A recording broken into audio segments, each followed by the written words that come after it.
வணக்கம். இன்னைக்கு ஒரு முக்கியமான விஷயம் பத்தி பேச போறோம். தங்கம், வெள்ளி விலை திடீர்னு குறைஞ்சிருக்கு. இது தங்கம் வாங்கலாமான்னு யோசிச்சுட்டு இருக்கிறவங்களுக்கு ஒரு நல்ல வாய்ப்பா? வாங்க, இத பத்தி கொஞ்சம் டீட்டெயிலா பார்க்கலாம். ஆமா, விலை குறைஞ்சிருக்குன்னு சொன்ன உடனே நம்ம எல்லாருக்கும் மனசுல வர்ற முதல் கேள்வி இதுதான். இப்ப தங்கம் வாங்குறதுக்கு இதுதான் கரெக்டான டைமா? வாங்க, இதுக்கான பதில தான் நாம இன்னைக்கு தேட போறோம். சரி, முதல்ல தங்கத்தோட விலை எவ்ளோ குறைஞ்சிருக்குன்னு பாத்திரலாம்.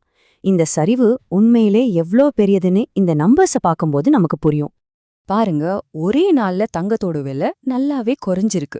இது எது சும்மா ஒரு சின்ன ஏற்ற இறக்கம் இல்ல, ஒரு பெரிய மாற்றம்னே சொல்லலாம். சரி, இந்த விலை சரிவை நம்பர்ஸோட பார்க்கலாம் வாங்க. முதல்ல ஒரு சாவரன் தங்கத்துக்கு எவ்ளோ குறைஞ்சிருக்குன்னு பாப்போம். ஒரு சவரன் ஆபரண தங்கம் ஒரே நாள்ல 720 ரூபாய் குறைஞ்சிருக்கு. இது கண்டிப்பா ஒரு பெரிய விலை வீழ்ச்சிதாங்க. அப்போ இந்த சரிவுக்கு அப்புறம் ஒரு சொவரின் தங்கத்தோட பொது விலை என்னன்னு பாத்தீங்கன்னா 1,13,840 ரூபாய். இந்த விலை மாற்றம் இப்போதைய மார்க்கெட் நிலவரத்தை நமக்கு தெளிவா காட்டுது. சவரன் மட்டும் இல்லைங்க, கிராம் கணக்குலயும் விலை குறைஞ்சிருக்கு.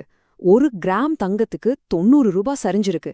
இது சின்ன அளவுல தங்கம் வாங்க நினைக்கிறவங்களுக்கும் ஒரு முக்கியமான நியூஸ் இல்லையா? ஓகே, தங்கம் மட்டும் இல்ல, வெள்ளியோட விலையும் குறைஞ்சிருக்கு. இப்போ வெள்ளியோட நிலைமை என்னன்னு பாத்திரலாம். வெள்ளிய பொறுத்த வரைக்கும் 1 கிராமுக்கு 5 ரூபாய் குறைஞ்சிருக்கு. இது தங்கத்தோட ஒப்பிடும்போது கம்மியா இருந்தாலும் வெள்ளி மார்க்கெட்லயும் விலை இறங்கியிருக்கு அப்படின்றத நமக்கு காட்டுது. இந்த விலை குறைப்புக்கு அப்புறமா 1 கிராம் வெள்ளியோட புது விற்பனை விலை 260 ரூபாய். சரி, இப்போ நாம பார்த்த அந்த எல்லா விலை மாற்றங்களையும் ஒரே இடத்துல ஒரு சின்ன சுருக்கமா பாத்திரலாமா? அதாவது, தங்கம் ஒரு சவரனுக்கு 720 ரூபாய் குறைஞ்சிருக்கு, 1 கிராமுக்கு 90 ரூபாய் குறைஞ்சிருக்கு. அதே மாதிரி வெள்ளி 1 கிராமுக்கு 5 ரூபாய் குறைஞ்சு புது விலை 260 ரூபாயா இருக்கு. இது மொத்த விலை மாற்றத்தையும் நமக்கு ஒரு கிளியர் பிக்சர் கொடுக்குது. மொத்தத்துல சொல்லணும்னா, தங்கம், வெள்ளி ரெண்டுமே ஒரே நாள்ல நல்லாவே செறிஞ்சிருக்கு.